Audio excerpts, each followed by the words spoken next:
Alrighty guys, we've already gotten started on here. Sorry I didn't get all of it on camera, but we did take this off of here and take the top tent off. Basically, you just have to take off 4 screws here, here, here, and there. And once it's off, there's screws right. You can see there's 4 on the top here, and then that top comes off. Still get to keep the cool scale accessories, but you lose some of the weight of that tent piece up there, that tough stuff. Still has a cool look. Next, we're going to be working on the tires. We got these awesome Powerhobby brass weighted beadlock wheels, super heavy. And we've got these Swamp 24 tires from them as well. So we go ahead and put them onto the truck, as well as a Reefs 99 micro servo. These things are super powerful. So you could do whatever you want. I like the Reef stuff in general. The Emax is pretty good if you want to do a budget build, but I can definitely tell the difference. This thing has a lot more power, quicker, and there's just a lot of quality here. So, and, you know, I'm on the Reefs team, so supporting Reef, and so got this going on here. So let's get to it.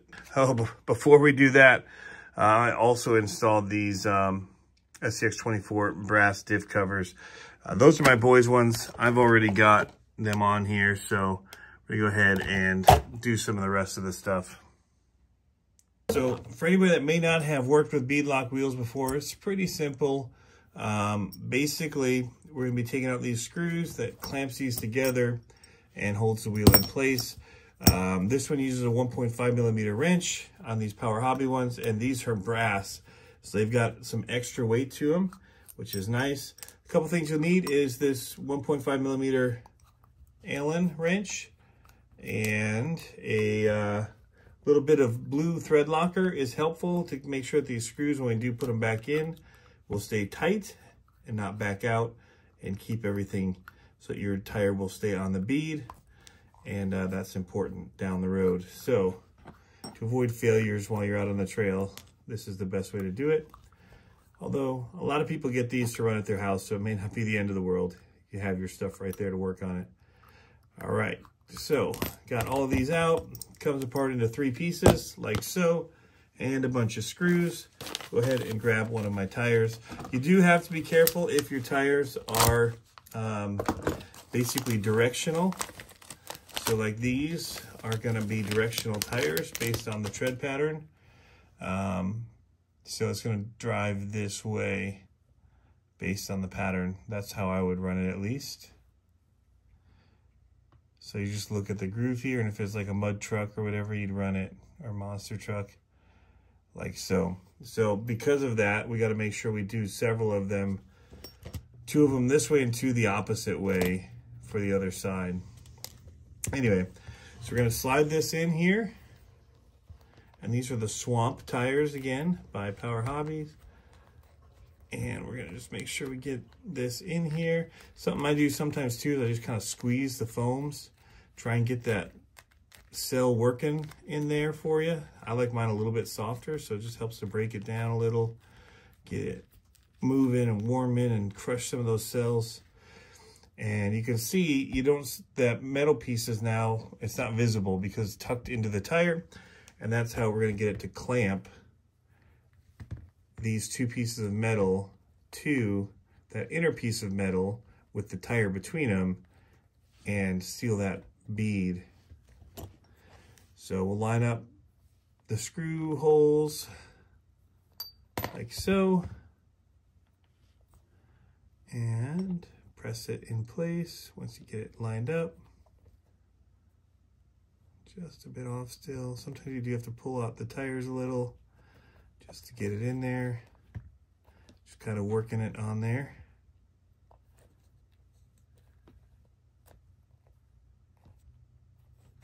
Check the front side, we're still good there. And now we will start screwing them together. But what I'm going to put on mine is called Vibratite, and it is a thread locker, a blue thread locker that will help it stay bound together, but it will be removable with a simple driver like this.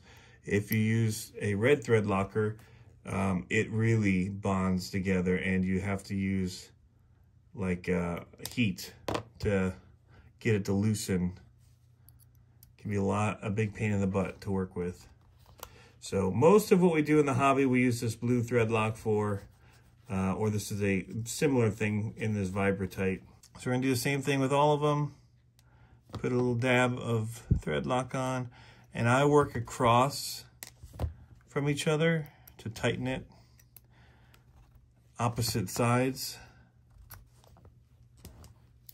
And then I'll go here to here, here to here, and just kind of work a star pattern. That's just how I do it, and I'm only doing it that way because that's how I was taught and learned to do it, and just to kind of evenly tighten it down. So I've got a bunch more to do, and then I'll get them installed on the truck. We'll take a look at everything installed and give it just a little test run, see how it feels. All right, guys, well, this isn't intended to be a build video as much as showing kind of the upgrades that we've done to it. I did want to show, for some people that may not do beadlock wheels, just how easy they are to install. I'll show you a couple of the other little things that I did to this while I had it apart. And the first thing is I put the softer springs on the rear that I had from a different vehicle already. So it definitely sits much more in droop, which is okay. But we also, you can see where the shocks used to mount right up here. The battery tray has a screw hole here. So this is actually now screwed directly into the battery tray as the way to hold, one, the battery tray on, but also the shocks. So it angles it and it makes it sit nice and low. And then the front one we took from being up here and we moved it to this, you got your electronics tray, and it's got a mount here as well on the back of it that's plastic to screw into. So that is something else that we've done to get it to sit lower, like so. In fact, it might be sitting too low in the rear. I'll probably, no, it actually sits up all right.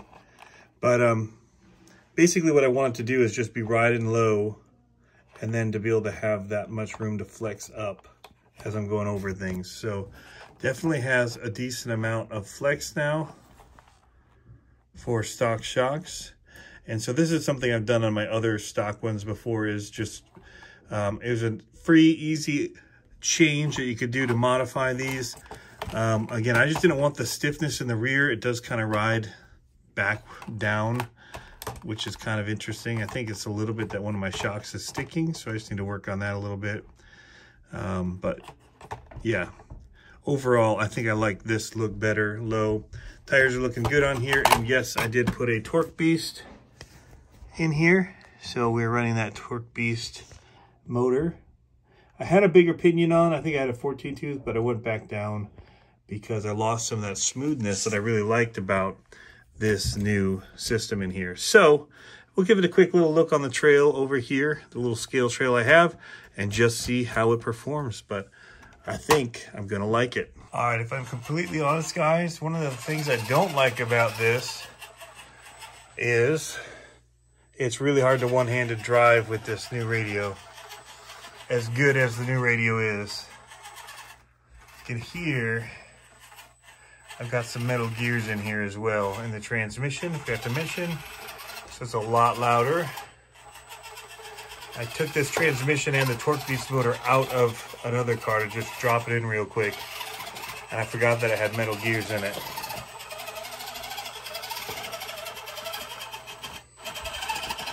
See, it's sitting down, flexing. Pretty good. Let's see if we can make the incline up over here. This is always my struggle point for cars, is coming up this face. Ooh, lots of reverse power. So this is where I normally have the most trouble with all of the vehicles, is climbing this. So these tires do. See how the extra length might help? It gets me up on top of there, which is new. Oh, we don't want to slide down in there. Okay. It made it first try with this setup. Oh, look at it hook.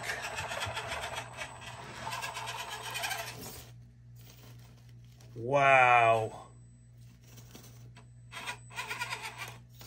That is the first time I've rounded it like that before. Let me try that again. I kind of reacted and I straightened out. I might be able to hook that with this vehicle, with this long wheelbase.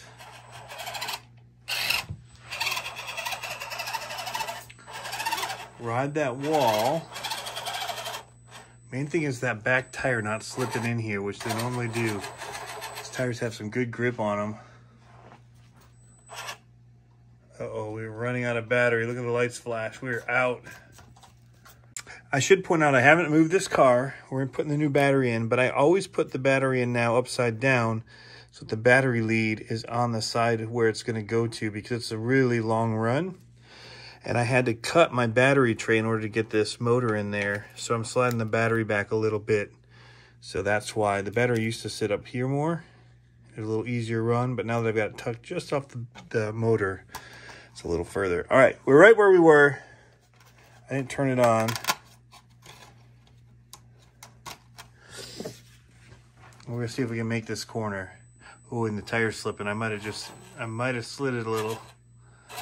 Looks like we're gonna be okay though. Oh, a little more struggle this time.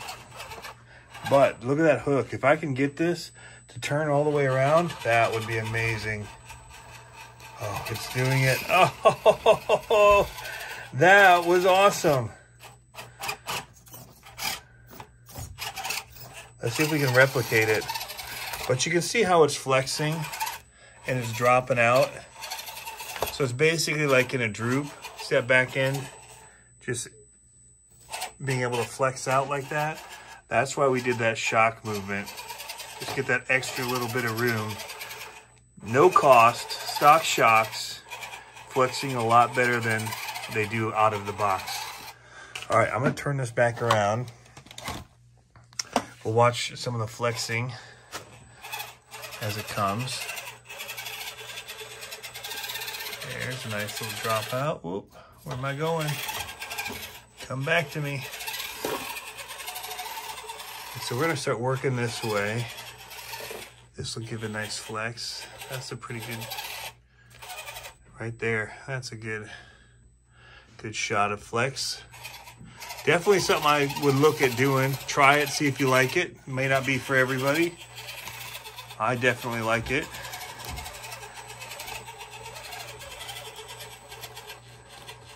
Oh, this is the problem. Now I'm hung up. Can I save it?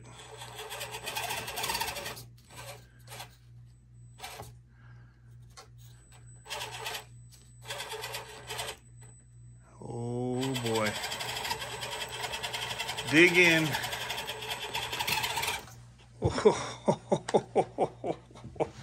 I think we're just hooked. There's no way we should be on here. Yeah, it's hooked. Can we save it though? Nope. Hand of God, that bad boy off of here. All right, we'll try this again. So we did not replicate it that time, but we didn't even make it to it. I needed to be further up, heading up that wall there. That's actually pretty slick. See my messy workspace where I've been working on these things here in the basement. See, it held that line. That's good. This truck is pretty capable, especially now. Look at it turn. Oh, it crashed it. It's definitely doable. I got a little greedy. Got a little greedy with that one. I think it's something that I can replicate though. I don't think it was that one time only. I'm gonna hang this wall here, just hug it. It's a pretty good angle on it right there. I'm surprised it's not tipping. It would have. It wouldn't have even come close to this with the stock configuration. It would have rolled it. I mean, I'm hanging off right now. Quite an angle. But we got some extra weight down there, some brass, and we got rid of that tent, tough stuff tent on the top. Removed a little weight up top. I'm gonna pull this corner, Try and make it work. Get around.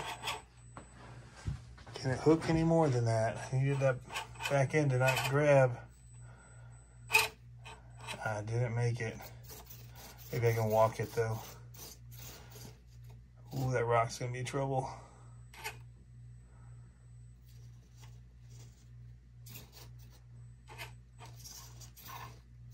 Trying to walk the front end down a little.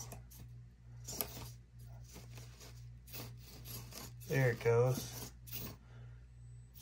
Trying not to tip. This reef servo definitely got some power. Can I get it to walk more? Kind of hooked up on that front end there. There it goes.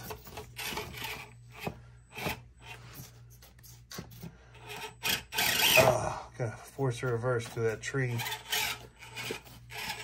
All right, last attempt, guys. All right, guys, ready to go for it one more time. What do you think? Will we make it up and around? No reverses, yes or no?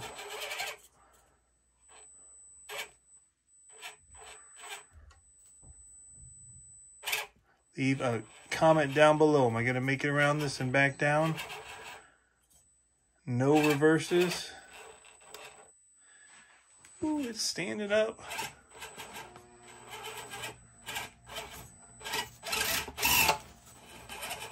I need it to hook. Oh boy. We're close. Servo walk it a little.